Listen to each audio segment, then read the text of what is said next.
So it was not an issue back then, a big issue right now. We're Wyoming Republican Senator John Barrasso joining me. What do you make of that, Senator? And Barack Obama, when he was a senator, said of President Bush that it was a failure of leadership to have to raise the debt ceiling. And now the president is saying if we don't do it, you know, the sky will come falling down. I think it's irresponsible of this president, the amount of spending. He should look in the mirror and say, hey, I'm the one that caused this. He is the one who has doubled our national debt in 5 years, going to triple it in 10. We need to pass a cut and cap and then balance the budget of the United States and put that in the Constitution. It sounds like, as you know, Neil, we've just moved that vote up. It was supposed to be Saturday. Now it's going to be tomorrow. I'm one of the original co-sponsors of that piece of legislation. It is the only thing that has passed the House that we now have in the Senate. I want to pass it tomorrow. Why has it been moved up to tomorrow, Senator?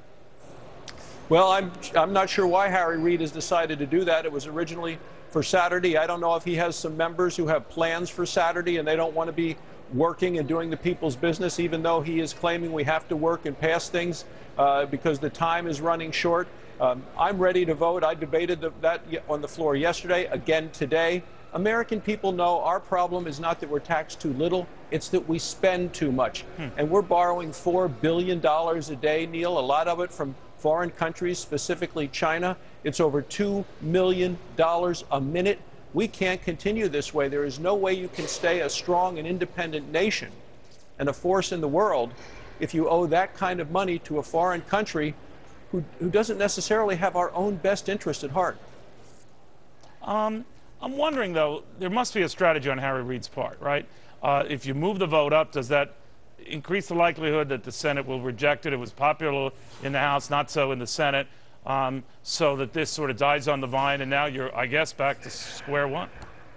Well, he may want to do that. I was ready to, with my colleagues, floor all the way through Saturday to talk with the American people about the need to have this bill passed, to get a number of Democrats to support it, to have people from all around the country call their elected senators to say, hey, the House has taken that first step. Now it's your turn as members of the Senate to pass, cut and cap and balance. And he may have been concerned that people are calling and telling their members to vote for that. And maybe he was afraid that as more time that the American people had to have their voices heard, that it might affect what he wants to have done.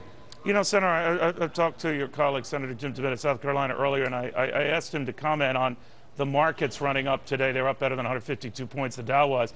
I guess they're looking past this and saying you guys ultimately do raise the debt ceiling, whether it's with corresponding cuts in spending that have some teeth in it or not. What if it's just raising the debt ceiling, but you don't get to those planned spending cuts? Then what happens? Well, I think that's the big problem. To me, it's not so much the debt ceiling as it is the debt. The debt is the threat. When you look at Italy, last week, in just 2 days, their interest rate went up a full percentage point. Right. I mean, if that happens here on a $14 trillion debt, you're talking $140 billion a year, $1.4 trillion over a 10-year period. I mean, that is a significant additional hurt to our economy. And at a time with 9.2% unemployment and people looking for work, this is the worst time to try to raise taxes on anyone. But that seems to be where the president is fixated. He seems to want to raise taxes. I want to cut spending.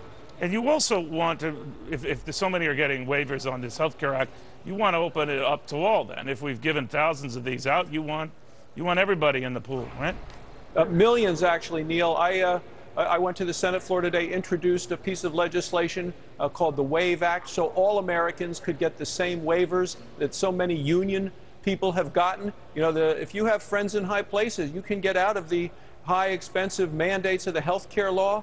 They've given now over 3.2 million waivers, about half of those to people who get their health insurance through union plans. These are the same people, Neil, that went and lobbied for the health care law. But now that they found out what's in it, they're saying, we can't afford this, we don't want this. So I think any American ought to be able to apply to get a waiver and be granted a waiver. And all they have to do is meet the same criteria that unions or businesses have done, which is to say, hey, this is going to cost me more in insurance premiums, or it's going to cause my health care to suffer.